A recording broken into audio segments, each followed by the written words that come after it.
दगड़ियों,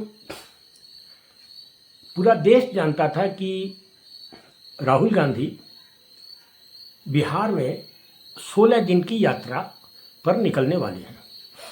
यात्रा की तारीख भी घोषित की जा चुकी थी। ये तो पूरा देश जानता था। आज अचानक भारत के चुनाव आयोग ने देश को बताया कि जिस दिन राहुल गांधी की यात्रा शुरू होने वाली है, उसी दिन यात्रा शुरू होने से थोड़ा समय पहले भारत का चुनाव आयोग प्रेस को संबोधित करेगा। यानी देश भर का जो गोदी मीडिया है वो सामने बैठा होगा और चुनाव आयोग प्रेस को संबोधित करेगा। इस चुनाव आयोग का जो वर्तमान ढांचा है वो 1 साल पुराना हो चुका है। होने को तो जिस दिन ये ढांचा सामने आया था उसी दिन प्रेस कॉन्फ्रेंस होनी चाहिए थी, लेकिन ज़रूरत महसूस नहीं की गई। लेकिन अब जिस दिन राहुल गांधी की यात्रा शुरू होने वाली है उसी दिन प्रेस कॉन्फ्रेंस चुनाव आयोग कर रहा है, तो बहुत से सवाल उठने स्वाभाविक हैं। पहला सवाल कि 1 हफ्ते पहले ये क्यों नहीं कर लिया गया। दूसरा सवाल कि जब सर्वोच्च न्यायालय ने एक फैसला दिया है और एक ऐसा फैसला जिसकी उम्मीद चुनाव आयोग को नहीं थी, उसके तत्काल बाद प्रेस कॉन्फ्रेंस क्यों नहीं कर ली गई। लेकिन जैसे ही राहुल गांधी यात्रा शुरू करेंगे तो उससे 1, 2, 3 घंटे पहले प्रेस कॉन्फ्रेंस होगी। दगड़ियों, अब यहाँ कई सवाल उठते हैं। चुनाव आयोग जो प्रेस कॉन्फ्रेंस करेगा उसमें कितना समय सर्वोच्च न्यायालय के फैसले के चारों ओर के सवालों के जवाब देगा, एक। दूसरा, कितना समय राहुल गांधी द्वारा जो वोट चोरी का आरोप लगाया गया है और बाकायदा एक लोकसभा सीट की जो चीर फाड़ राहुल गांधी ने की है उस पर कितना समय देगा और उस पूरे आरोपों को खंडन करने के लिए क्या क्या तर्क सामने रखेगा। ये 2 चीजें हैं।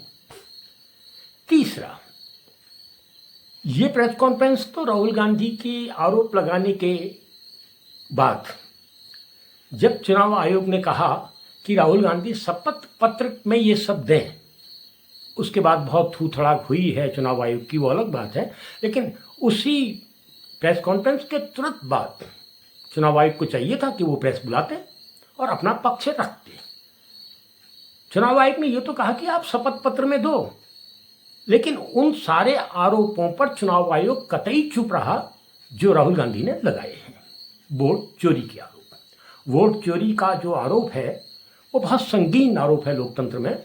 इस बात को शायद शुरू में चुनाव आयोग नहीं समझा होगा, लेकिन धीरे धीरे उसकी समझ में अब आ गया है, क्योंकि यह भी समझ चुका है कि ये जो ऑपरेशन राहुल गांधी ने किया है ये बहुत दूर तक और बहुत पीछे भी चीज़ों को उकेरने वाला है, उधेड़ने वाला है, उखाड़ने वाला है। खैर दगड़ियों, थोड़ा पीछे चलते हैं। सर्वोच्च न्यायालय में एक मुकदमा था जिसका सबको पूरा देश जानता था कि फैसला राहुल गांधी के पक्ष में आना है। वो फैसला राहुल गांधी के पक्ष में आया। फैसले की एक पंक्ति थी जिसमें राहुल गांधी निर्दोष साबित बताए गए, लेकिन उसी एक पंक्ति के साथ 1 किलोमीटर लंबा भाषण जज साहब ने दे दिया। तब जज पर आरोप लगा कि राहुल गांधी निर्दोष हैं, ये समाचार सामने ना आए और गोदी मीडिया को कुछ ऐसा मसाला दे दो कि वो राहुल गांधी पर बहुत सारे सवाल उठा दें। भले उन सवालों का कोई अर्थ ना रहे, लेकिन पान की दुकान, मोची की दुकान, चाय की दुकान, रेस्तरां, चौराया, गली चौबारों में जो ये भक्त हैं, अंधभक्त, उनके लिए कुछ सामग्री मिल जाए ताकि वो कहते फिरें और जो फैसला है वो गौण हो जाए।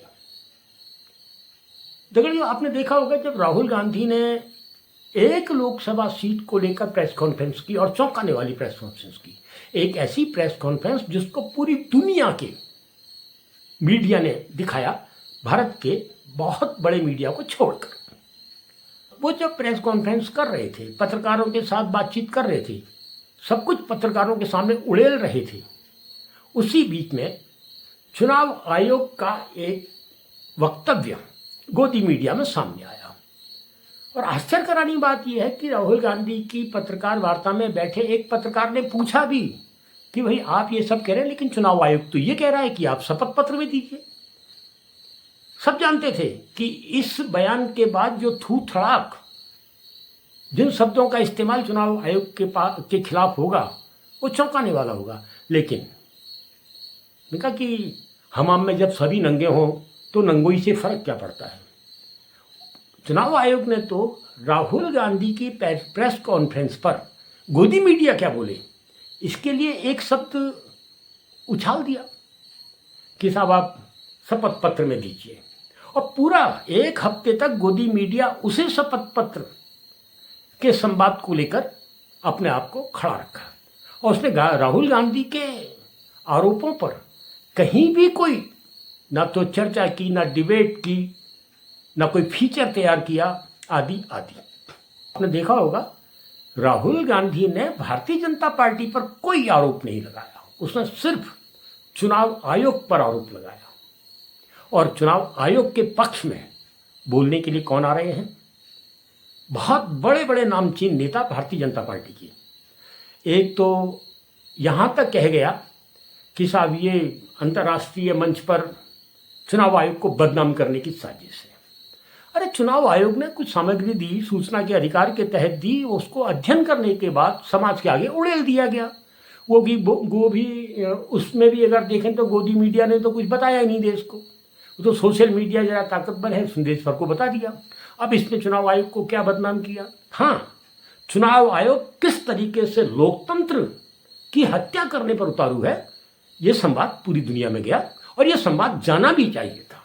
क्यों भाई? जब तक लोकतंत्र है तभी तक तो आपका, मेरा, हमका, सबका अस्तित्व है। और निश्चित रूप से यदि वोट चोरी करके और ये साबित करके कि एंटी कंवेंसी नहीं है सत्ता बनती रहेगी, तो निश्चित जानो लोकतंत्र में आम आदमी के जो अधिकार हैं उनके कोई मायने नहीं रहेंगे। क्योंकि एंटी कंवेंसी का वोट चोरी के वोटों के सामने इतना बौना हो जाएगा कि एंटी कंवेंसी सरकारों को बेदखल कर ही नहीं पाएंगी। और यही तो पूरे देश में राहुल गांधी की बिहार यात्रा पर चर्चाएं होनी हैं। तब गोदी मीडिया बेचारा क्या बोले?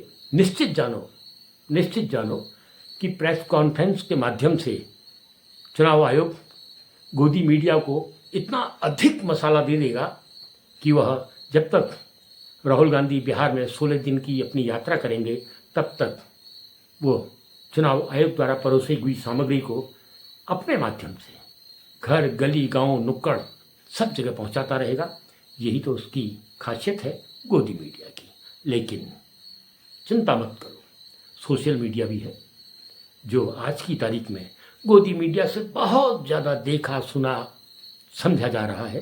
तो दगड़ियों, अब देखते हैं कि राहुल गांधी की यात्रा में राहुल क्या बोलते हैं, और राहुल गांधी की यात्रा शुरू होने से कुछ ही समय पहले चुनाव आयोग प्रेस को किस तरीके से संबोधित करता है और किस प्रकार के सवाल गोदी मीडिया द्वारा पूछे जाएंगे।